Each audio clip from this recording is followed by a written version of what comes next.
through the wind.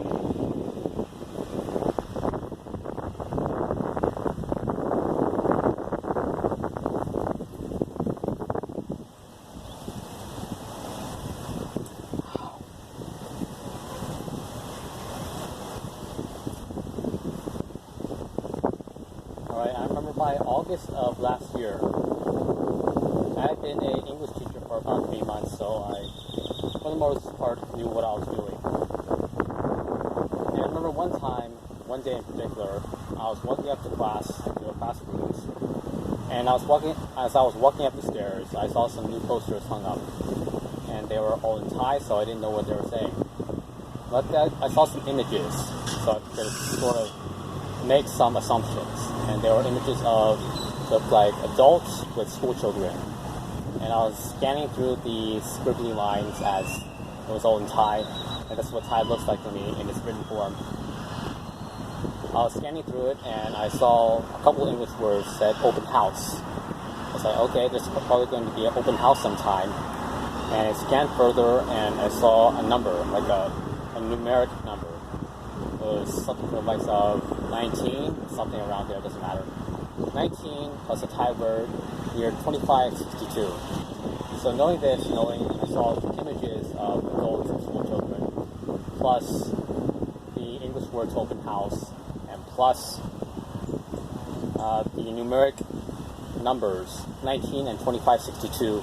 And 2562 is the Thai word, how do I put this? The Thai year for 2019, which is last year.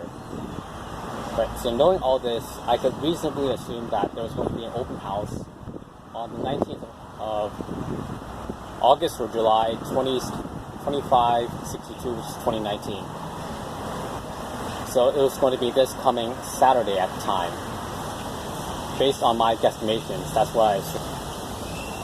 So after the work week, and it was the weekend, Saturday, I decided to get up a little bit earlier to go to the school and see if there was actually an open house so that I could talk to some of the parents, as open houses bring in parents. So I went to school on this evening. There was an open house. And I walked up the stairs and I saw the head Thai teacher of the junior high and high school department. It was Ms. Nat. So I saw her, and she was very surprised to see me. And she asked me, saying, "Do you want to talk to some of the parents?" I said, "Yes." "And do you speak Thai?" I said, "Well, not enough to hold a decent conversation." So Miss Ad, she disappeared for a little bit. And when she came back, she had another teacher with her. A young, rather good-looking teacher, let's call her Miss G, had a warm smile on her face as Thailand is the land of smiles. And Miss G, she explained to me that she was going to be my translator while I was talking to these parents, as many of them don't speak fluent English, and I was speaking Thai. It's going to be a language barrier. And she was there to mediate that, Miss G. So both of us started setting up makeshift stations where I would be meeting these parents, which I met countless numbers of parents and learned bits and pieces more about some of my students, such as I learned that there were certain students there, well, a certain student in particular, that came from a troubled family, raised by a single mother. So, reason being that he didn't care about anything, he just wanted to play video games, 7th grade boy. And it wasn't just my class he was just interested in, it was all of his other classes as well. And another student, his mother told me that he was slightly autistic, according to the mother. And yet another student found English to be unnecessary, so he didn't like to pay attention in class. And I was meeting more and more of these parents. They started to blur together and become one. I'm not used to meeting all these people all at the same time. Then I remember though that there was one parent I met which made me sit up and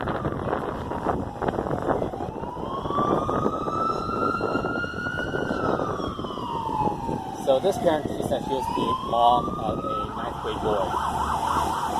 And this ninth grade boy, I remember, he is the most challenging student I've ever had to deal with. And I remember he had a couple cousins that I taught before I used to teach. But those two cousins, they moved to a different school.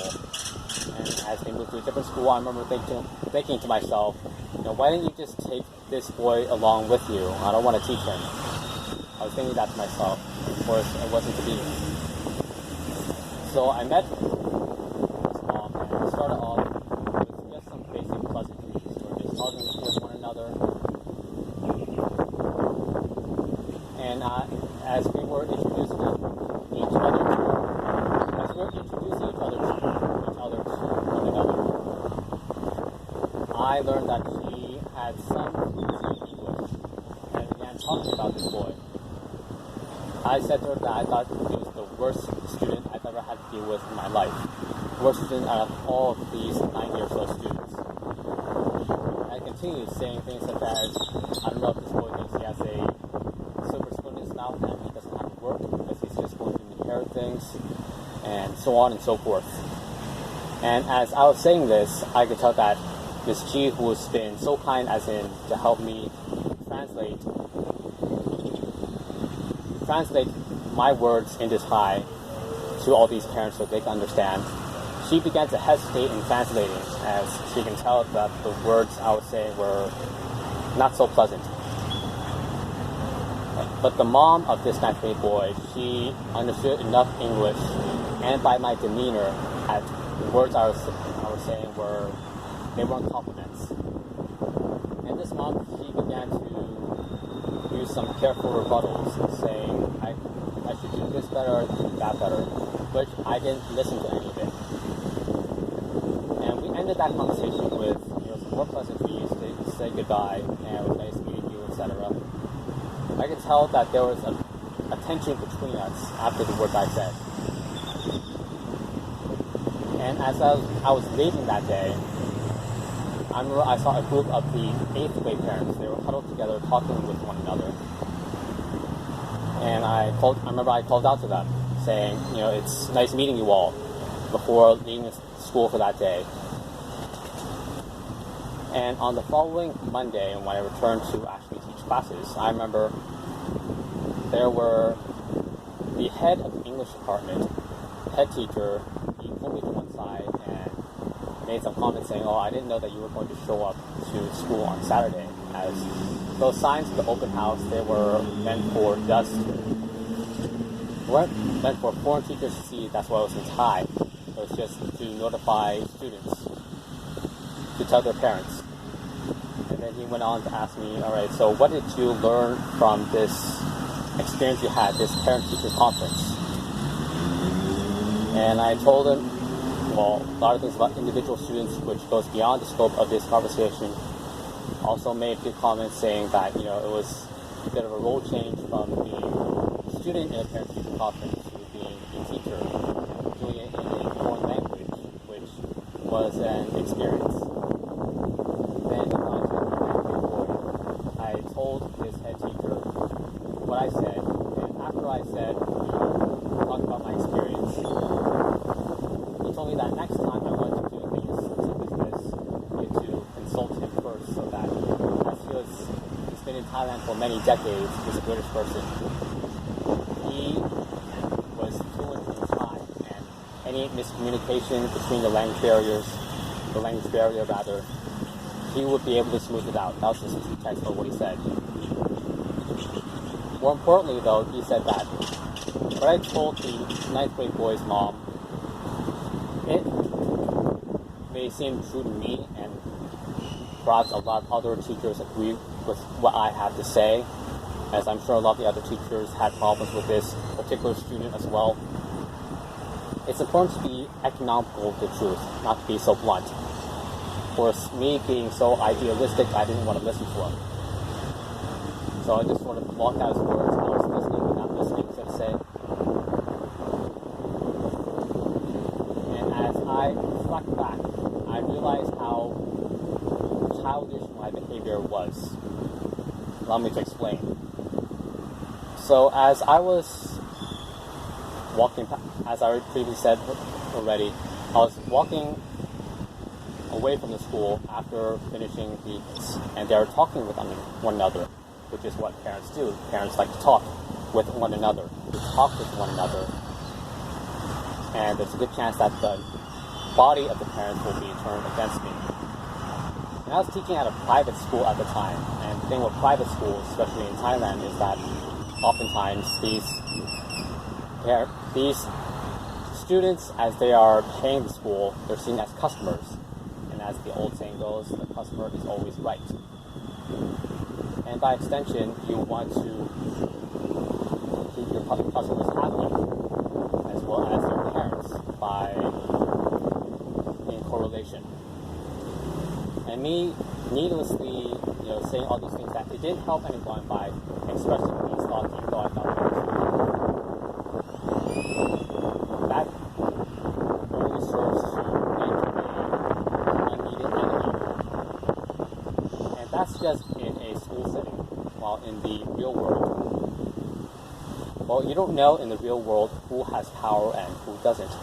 And the person that does have power, if you make an unnecessary enemy, well, you don't know if they're going to hurt you or not because you have alienated this person.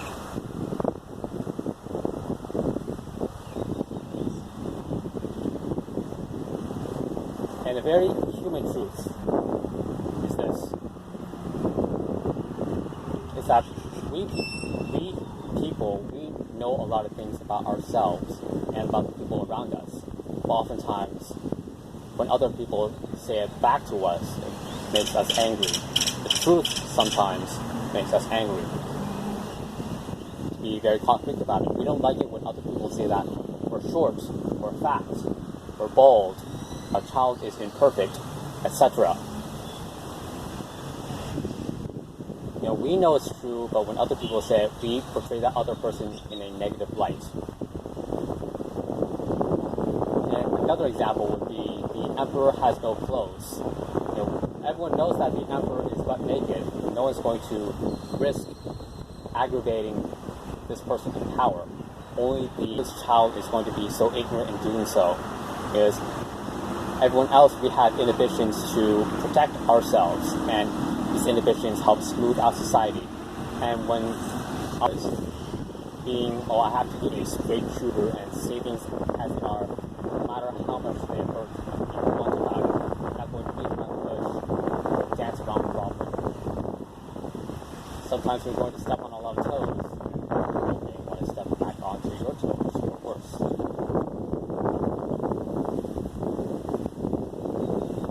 So the lesson here is twofold. Starting off, you don't want to antagonize needlessly, as the emperor, because that emperor has no clothes, the emperor has power.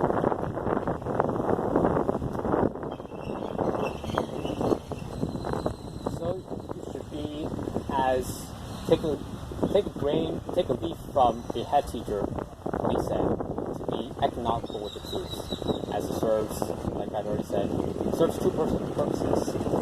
First would be to get your point across. Oftentimes when you say something that is unpleasant that the other person does not like to hear, well, they're more likely to block it out, as to, it looks like they're listening, but they're actually very deep-seated into their way of thinking. And they're going to draw a line in the sand, and they're going to stand there.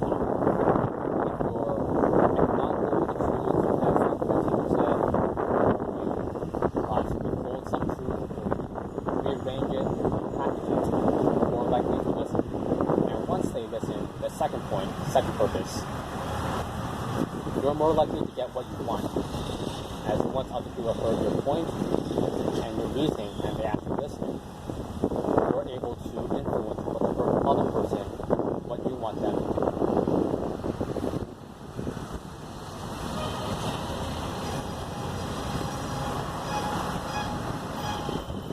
Hopefully this actually records.